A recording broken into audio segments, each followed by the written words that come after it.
Magandang hapon sa inyo lahat. Ito po si Herbert Curia, author-promoter ng Bible Lights Promotion. Takibat ang ating pananalig sa ating banal na Panginoon Diyos, banal na Panginoon si Kristo, at gabay ng kaliwan ng kaliwan ng Santa Maria, ay ating po binabahagi sa inyo sa libing ito. Amen ang ating banal na Panginoon Diyos. Ang tema ng mensahe ng ating banal na Panginoon Diyos ay gabay ng Diyos at simbahan sa mag-asawa at pamalaan hindi sa divorce. Ngayon ay babasahin ko po sa inyo ang mga mensahe nito mula doon sa bagong dukan ng mabuting balita ng paghahari ng ating banal na Panginoon Diyos sa pamamagitan ng banal na Panginoong Yesu Kristo. At ayon po dito sa kay Apostol San Mateo, Kabanata 5, talatang 31 hanggang 30. Ito po yung mensahe. Sinasabi din naman, kapag pinahiwalay ng lalaki ang kanyang asawa, ito'y dapat niyang bigyan ng kasulatan ng paghiwalay. Ngunit ngayon sinasabi ko sa inyo, kapag pinahiwalay ng isang lalaki ang kanyang asawa, nang hindi naman ito nanganganin niya, at ito'y nag-asawang muli, ang lalaki ito'y nagkakala. Itinulak niya ang kanyang asawa sa panganganin niya. At sino man mag-asawa sa babae hiniwalayan ay nanganganin niya. Pagpatuloy po natin sa kay Apostol San Mateo, Kabanata 11, talatang 5 hanggang 10. Ano tayo? At sinabi, dahil dito iiwan ng lalaki ang kanyang ina at magsasama sila ng kanyang asawa at sila'y magiging isa. Kaya't hindi na sila dalawa kundi isa. Ang pinagsama ng Diyos ay huwag kami magiging tao. Pagpatuloy po natin sa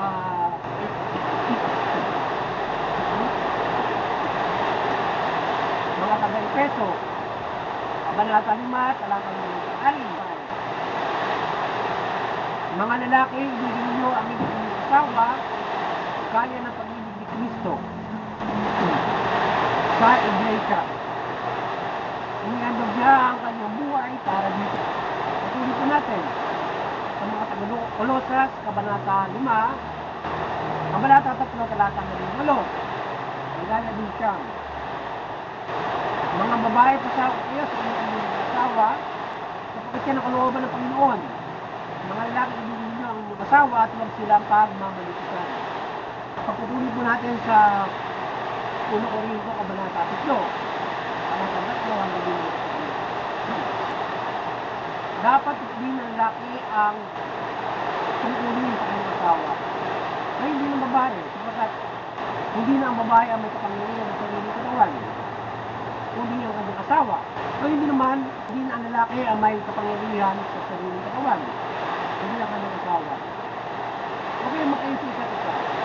Maliban ang pagkasunod mo muna magsiping upang ibigay ko ninyo ang panahon sa pananalangin. So, anong saan salita ng ating mga nakalagay Diyos? Saan mo ito?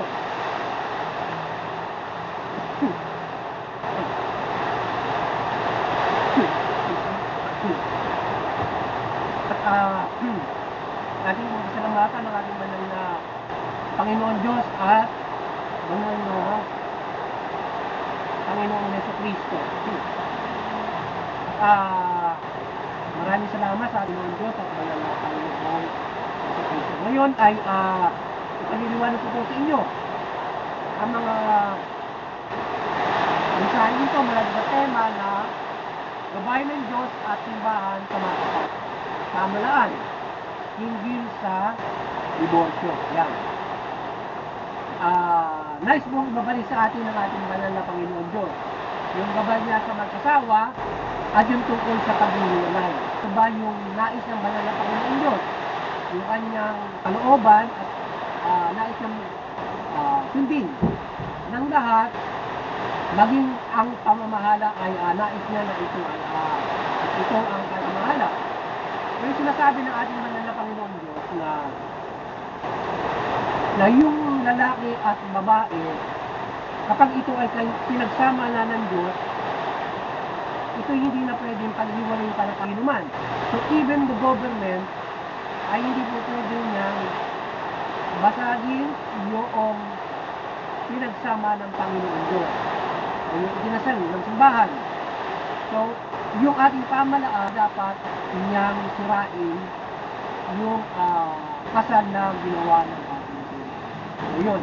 Kaya yung ating pamalaan ay hindi dapat na hindi niya dapat salungatin yung nais ng ating banal na Panginoon Diyos na kanyang magbibigyan niya ng batas na para paghiwalay yung lalaki ba. Yun yung gabay niya sa pamalaan. But ngayon man ay yung pamalaan, siyempre yan ay universal. So lahat ay hindi lamang Katoliko o Kristiyano ang kanyang pinamamahalaanan. So ang ating gobyerno ay marami ang pinamamahalaanan. So marami yung may iba't ibang paniniwala. So yung kanyang pagtambatas na ito ay umaayon para sa pagkakalooban para sa pagkakaloob ng kapayapaan. So ngayon ay ang gabay o ang simbahang gabay at ang gabay ng Diyos ay ang pamalaan ay hindi dapat niya paghiwalayin. O sino mang tao o sino mang ninuno o sino mang sa pamilya. So hindi dapat niya paghiwalay yung itinasal na ng Panginoon. Ngayon ay yung sa paghihiwalay na yan, sa usapin na yan ng paghihiwalay, kapag yung lalaki halimbawa hindi mo na type yung kasama yung asawa mo, kapag hiniwalayan mo yun na halimbawa hindi naman siya yung asawa mo at nag-asawa muli yung asawa mo, so iyon ay nagkakasala kapag hiniwalayan mo yung asawa mo kapag ng anumang uri ng anong uri ng kadahilanan. So maliban doon sa halimbawa ng aliwa yung asawa mo, kapag yun ay nag-asawa muli, magkakasala ka. Ganun din yung mga babae. At kapag nag-asawa ka ng mga babae pinaghiwalayan, nangangalo niya yung lalaki. So ngayon ay yung mga mag-asawa, maghiwalay man kayo, hindi nyo man gustuhin yung isa't isa, hindi pa rin kayo pwedeng, yung kasal nyo, mananatiling kasal kayo sa banal na Panginoon. Lalong-lalo na kung kinasal kayo sa simbahan. So ngayon, yung issue ng kasal ay yung ating pamahalaan under the legality ay yaan ay pwede silang magkasal under the ding. So pwedeng yung simbahan ay hindi sa simbahan ikasal. So ngayon yun yung batas na sinasabi na kapag nagpasa ng divorce bill ay maaaring ang sakupin nito ay mga out of the Catholic Wedding Church o kung sino man ang naniniwala na hindi nila pinapayagan ang paghihiwalay ng mag-asawa. Ay maaaring sakupin nito kung ito man ay maipasa ay yung mga taong mga nasa civil wedding. So yun yung bibigyan niya ng pagkakataon na kapag hindi nagkaroon ng tawag dito, nang hindi nagkaroon ng mahusay na relationship, so yun yung mga maaari siguro bigyan niya ng diborsyo ng ating pamilya. But yung andoon sa church wedding, hindi niya pwede i-diborsyon o even nga i-annul mo pa, diba? So kaya yun ay pagrespeto ng ating pamalaan doon sa simbahan, doon sa paniniwala ng Kristiyano, but not halimbawa to adapt your or para sa iyong universal governance. So para doon sa church yung hindi mo pwedeng mag-divorce doon ka pa mayroon kang parang excuse me, hindi kasali yung church doon. Pero pagdating doon sa civil wedding and other beliefs, pwede mabibigyan ka ng divorce. So yun yung siguro maaari na para sa ang gabay ng simbahan doon sa church to para yung lahat ay magabayan sa nais ng Panginoon Diyos, walang diborsyo. So yun yung nais ng ating simbahan at ng ating Panginoon Diyos, ng ating Kristo, na tayo ay huwag paghiwalay yung lahat. Huwag maghiwalay yung lalaki at yung babae. Ngayon, kung halimbawa, kayo ay inyong isa praktika at inyong sa buhay yung magmanampalataya kayo sa Panginoon Diyos, para inyong intindihin yung bawat isa at patawarin nyo kung sila ay nagkakamali. Yung mga tao na yung inyong mga asawa.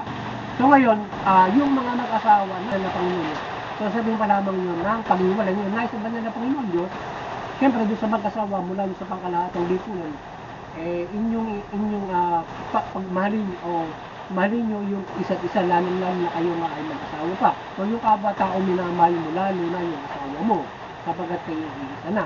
So mas lalo kayo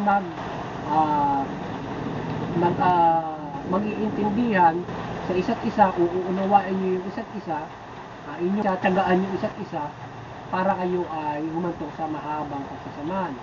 Like the society, so tayo ay nagtataga sa isa't isa para tayo ay magkaroon ng isang mahusay samahan, unless gumagawa na ng krimen yung kapwa-tao mo sa merong gobyerno. So ngayon inside the marriage, so yan ang ilang mga problema na nagkakaroon na ng mga krimen doon sa loob ng pag-asawa.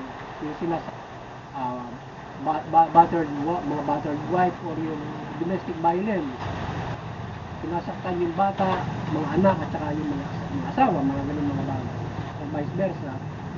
Di ba mga problema? So hinihiling ng iba na paniniwala, at yung iba nga maging Kristiyano pa rin, na bigyan puwang yung mag-separate at magkaroon ng panibagong buhay.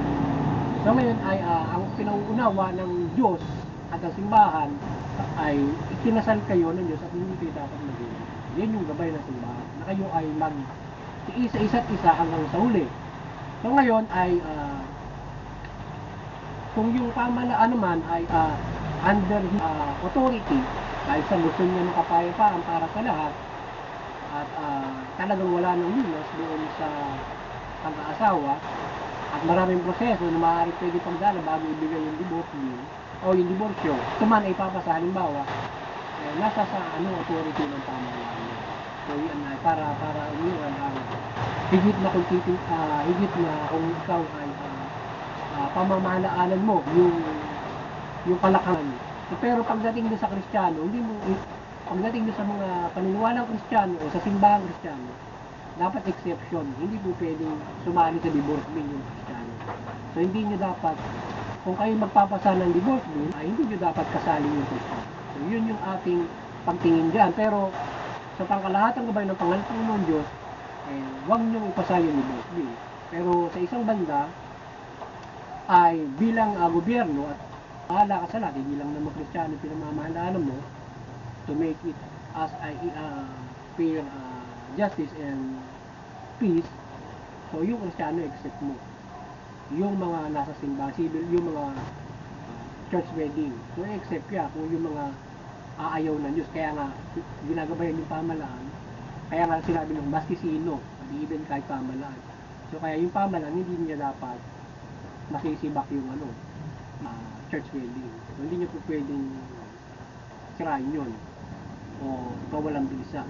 Even though kahit na yan ay nare-register sa ating gobyerno, yung church wedding, dapat legally hindi rin niya dapat sirain. Dahil yun ay basbas ng Diyos. Ngayon, kung sa civil wedding, yun baka maaari pa or other belief siguro. Pero yung church, exemption. Hindi kasali dapat yun. Kung sakasakali, na yan ay napasa. Pero generally, ang gabay ng Diyos ay huwag pagbibilhin yung mga kinasal, kahit kinasal pa ng siguro ng ating pamahalaan. Diba? Kung pinasal ng pamahalaan, para kailan Diyos, so huwag pagbibilhin yun. Pero on the other hand nga, dahil hindi lang naman Kristiyano yung pinamamahalaana ng ating pamahalaan, so it can maybe pass, but may exception. So, yun yung gabay sa diborsyo, sa ating pamahalaan, lahat ng mga tao, pamilya, at doon sa mga mag-asawa. kayo mag-asawa, kayo ay mamuhay sa gabay ng simbahan, sa gabay ng Panginoon sa mga halangay ng lubos. Intindihin niyo yung bawat isa upang hindi kayo humantong dun sa hiwalayan. So hanggang kamatayan, mag-asawa pa rin kayo. So kayo ay hanggang doon na kayo ay nagmamahalan concern kayo at hindi umabot doon sa ganung punto. Ilang taon lang separated. So, yun. Kaya dapat irespeto nyo yung simba. Kaya doon sa mga bago pa lamang gusto mag-asawa, buti yung gusto nyo. Kasi kung hindi kayo sure, ay alam nyo yung kahinatan nyo, maaaring kayo magkaroon ng mga sigalutan ng pamilya, umabot kayo dun, yun yung kakaharapin mo ng mga pagpag-asawa. Kaya kapag church wedding ka, nakasiguro ka na kaya mo hanggang huli yan, yung asawa mo. Parehas kayo. Lalo nagkamali, di ba? Anak, kung nangaliwa yung bawat isa, di ba? So, yun yung mga kaharapin kung paano mo kaya patawarin sa loob ng pamilya. So, ang isa pang problema nga dyan ay yung kung halimbawa may asawang mayroon domestic violence, yan ang mabigat dyan. So ngayon ay nagiging correlation. So ngayon ay yan ay malaking bagay na ginagabayan ng simbahan kung under church building kung paano maturesolve ngayon. Kasi kung mayroon ka nun, mahirap sila magsama sa isang bubuk. Maaaring mamatay yung babae kapag mga anak kapag ganun yung lalaki. Diba? Lalo na kung bisyo or iba't ibang psychological problem. So yun yung ilang mga problema sa pamilya. So kaya naman ay nagagabayan ng simbahan. Pagka ganun ay ang problema, dinadala dito sa simbahan at gagabayan siya. So ngayon, maging ang ating tama na meron din gabay din. Siyempre legal. Kapag human rights, maaari maparusahan. Kaya pinakouncil para hindi maparusahan, magtuloy-tuloy yung pamilya. Kasi kapag nagpakulong ka ng asawa, yung problema yung mga anak. Kapag ganun yung problema. Kapag nagkaroon na ng hindi mabuting pamilya.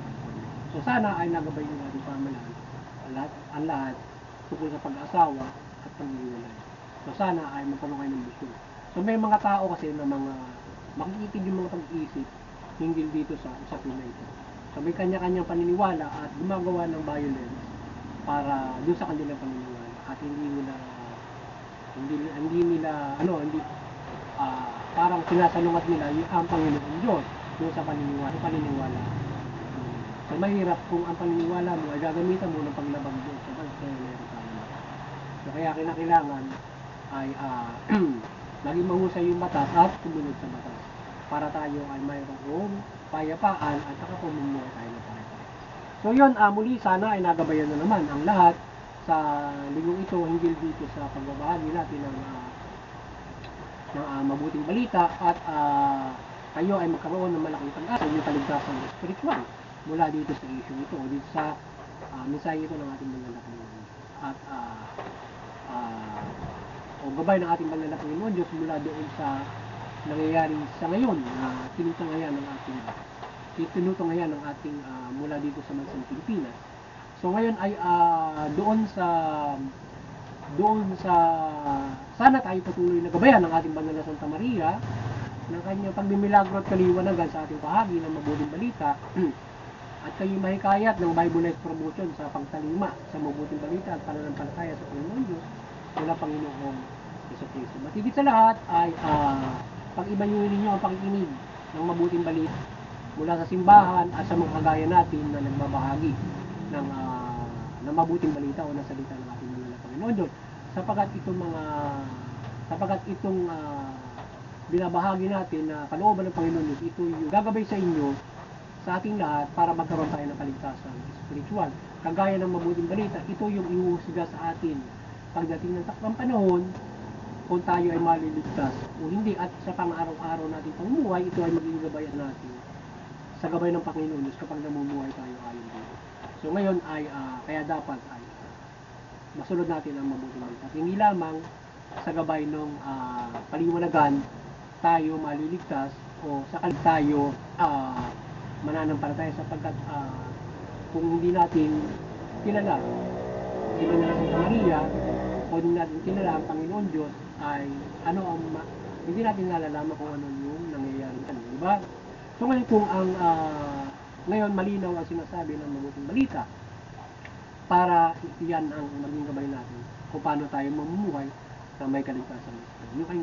Ngayon kung yung mabuting balita ay ginabayan tayo ng ating banal Panginoon Diyos sa panahon ito, ay napakagandang bagay kung tayo ay lalong magpursigi na sundin ang mabuting balita. Bagamat kung hindi man tayo magabayan ng ganong klase ng mga spiritual miracles, maraming milagro at paggabay ng ating banal na Panginoon Diyos, hindi lamang doon sa mundo. Sabagat pwede tayong humiling, at kahit hindi man tayo humiling, kung susundin natin yung mabuting balita, tayo ay gagabayan ng Panginoon. Blessings from everything. Mula doon sa practical, ay nagabayan na tayo para tayo ay mamuhay ng mapayapa, mamuhay ng sapagat kung nagabayan ka, lalo na yung pamalaan sa kabutihan, so we will would, kasi mag-share tayo ng maayos eh. So magko-concern tayo sa isa't isa, may iwasan natin yung karahasan, pang-abuso, gulo, kundi kapayapaan, kaunlaran, hindi yan sa atin. Mula pa lamang doon sa gabay na pero yung isang milagro ng napakarami bago pa maibahagi sa ating lahat yan. So yun, muli ay doon naman sa interfaith unity, patuloy tayo magkaisa at unawain ang bawat mga reliyon, yung ating mga paniniwala, tayo maunod sa sigalutan, karahasan, violence, tigmaan. Papaiting natin yung ating pagkakaisa at makagabay tayo doon sa buong mundo ng pagkakaisa, lalo-lalo na doon sa nagkakaisang mga bansa. Pagkakaisa ng mga bansa at mga bansang mayroon silang pagkakaisa sa kanilang bawat mga bansa. Iba't ibang mga reliyon, lahi, dito. Doon CBCP, Vatican Church, kayo patuloy na maliwanagan ni Maria at patuloy niyong pagbuklurin ang sangkatauhan sa pananampalataya sa Panginoon Diyos mula Panginoon sa Kristo at Espiritu Santo. At mabuting balita, yan.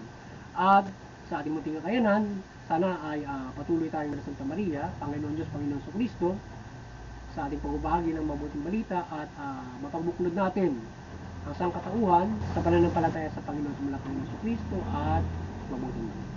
At doon sa mga kapama, kayong magabayan ng mabuting balita, magabayan kayo ng Panginoon Diyos, Panginoon sa Kristo at Espiritu Santo at Banal na Santa Maria at mamahala kayo ng mabuti, matuwid. Tugunin niyo yung karapatang ng tao sa gayon, makapamumuhay ng mapayapa at may kaligtasan spiritual ang inyong mga nasasunod. So, magandang hapon sa inyo lahat at God bless.